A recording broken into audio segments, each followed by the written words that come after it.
प्यारे बच्चों को नमस्कार। द कंप्लीट एजुकेशन पॉइंट पर हमारे बच्चों का बहुत बहुत स्वागत है। बच्चों आज पढ़ेंगे सामाजिक विषय में नागरिक शास्त्र में एक चैप्टर है संघवाद। जो संघवाद से क्वेश्चन बनते हैं बच्चों, वो बहुत ही इम्पोर्टेंट क्वेश्चन लेके आए हैं। अ, आप लोगों के पेपर में नागरिक शास्त्र से भी 3 से 4 क्वेश्चन देखने को मिलते हैं। देखिएगा ये बहुत ही मतलब इस चैप्टर से अधिक से अधिक क्वेश्चन बनने की संभावना रहती है। तो देखते हैं इसमें पहला क्वेश्चन क्या है। तो भारत किस प्रकार की शासन व्यवस्था का पालन करता है।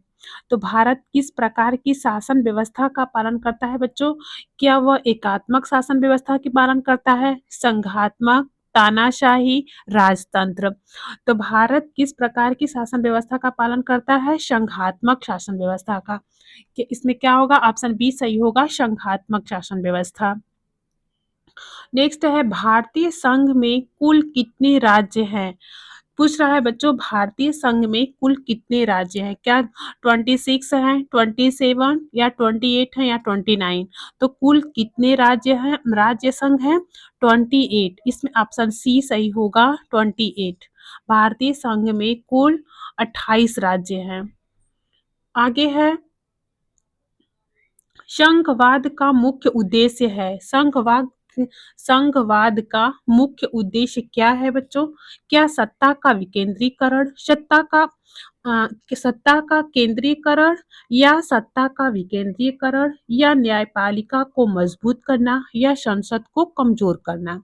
तो संघवाद का मुख्य उद्देश्य क्या है बच्चों, सत्ता का विकेंद्रीकरण। सत्ता का केंद्रीकरण नहीं होगा बच्चों, क्या होगा, सत्ता का विकेंद्रीकरण। इसमें ऑप्शन बी सही होगा, सत्ता का विकेंद्रीकरण। नेक्स्ट है भारतीय संविधान में सरकार के कितने स्तर हैं। भारतीय संविधान में सरकार के कितने स्तर हैं।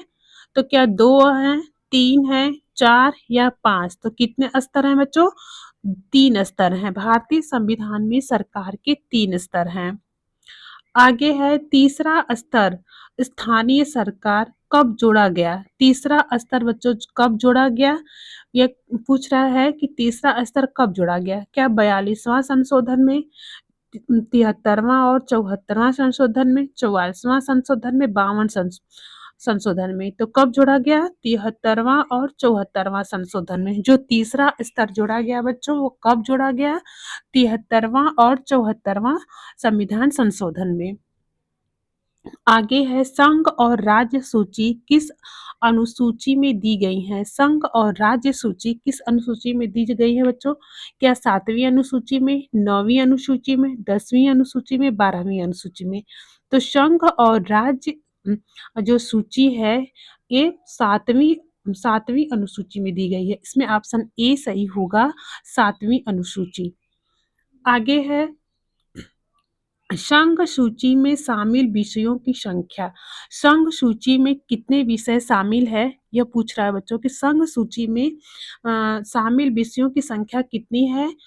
तो क्या 66, 97, 100, 52। तो कितनी है, 96। इसमें ऑप्शन बी सही होगा, 97। राज्य सूची में कितने विषय हैं। तो यहाँ राज्य सूची में कितने विषय हैं पूछ रहा है बच्चों। तो क्या 47, 52, 66, 88।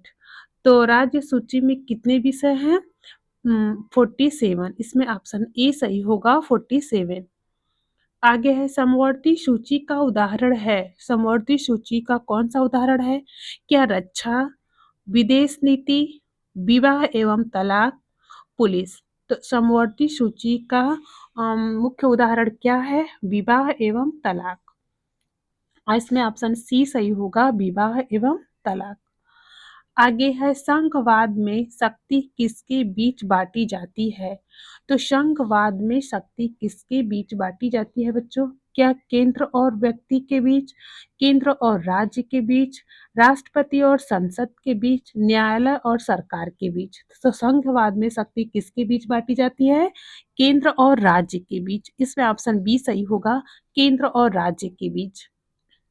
आगे है भारत में संघीय प्रणाली को किसने मजबूत किया? तो भारत में संघीय प्रणाली को किसने मजबूत किया बच्चों? क्या दोहरी नागरिकता ने, स्वतंत्र न्यायपालिका या केंद्र की सर्वोच्चता या राजतंत्र? तो भारत में संघीय प्रणाली को किसने मजबूत किया? स्वतंत्र न्यायपालिका। इसमें क्या होगा? ऑप्शन बी सही होगा, स्वतंत्र न्यायपालिका। आगे है भारतीय संविधान में किसका अधिक महत्व है?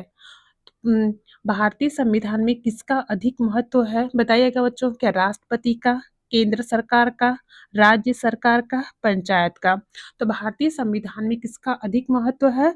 केंद्र सरकार का। इसमें क्या होगा? ऑप्शन बी सही होगा, केंद्र सरकार।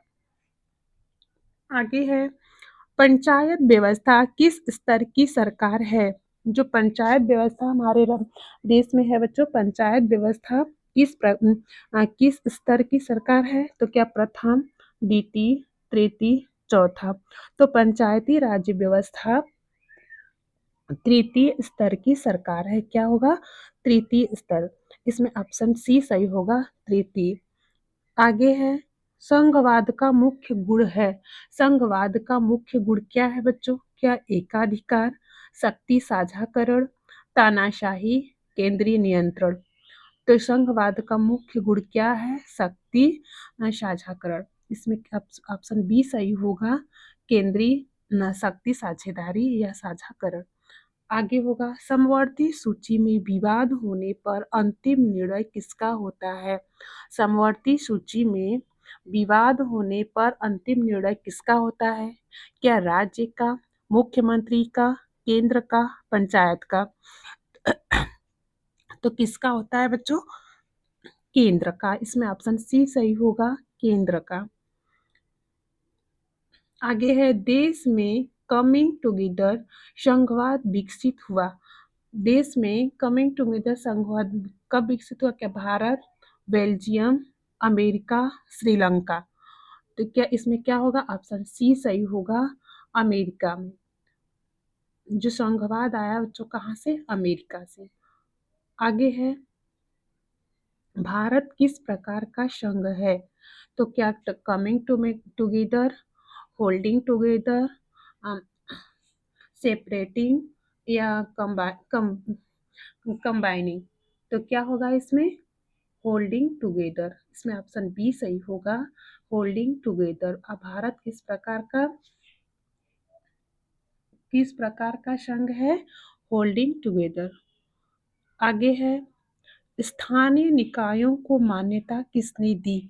स्थानीय निकायों को मान्यता किसने दी बच्चों? क्या संविधान की प्रस्तावना, संशोधन, स्थानीय निकायों को मान्यता किसने दी?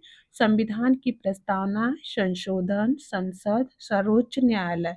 तो किसने दी? संशोधन ने। स्थानीय निकायों को मान्यता किस संशोधन द्वारा प्राप्त हुई।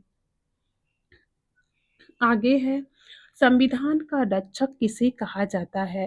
तो संविधान का रक्षा करने वाला कौन होता है बच्चों? संविधान का रक्षक किसे कहा जाता है? क्या राष्ट्रपति को, प्रधानमंत्री को, सर्वोच्च न्यायालय को, संसद को? तो क्या होगा इसमें? इसमें ऑप्शन सी सही होगा, सर्वोच्च न्यायालय को। सर्वोच्च न्यायालय। आगे है संघवाद की सफलता किस पर निर्भर करती है? तो क्या एक दूसरे के विश्वास पर, धन की कमी या केंद्र की शक्ति पर या राज्यों की कमजोरी पर? तो संघवाद की सफलता किस पर निर्भर करती है बच्चों? एक दूसरे के विश्वास पर। इसमें ऑप्शन ए सही होगा, एक दूसरे के विश्वास पर। ये हमारा लास्ट क्वेश्चन था बच्चों। इसमें 20 क्वेश्चन जो महत्वपूर्ण थे वही लेके आए हैं। अब आगे फिर मिलेंगे एक नई क्लास के साथ। तब तक के लिए धन्यवाद बच्चों।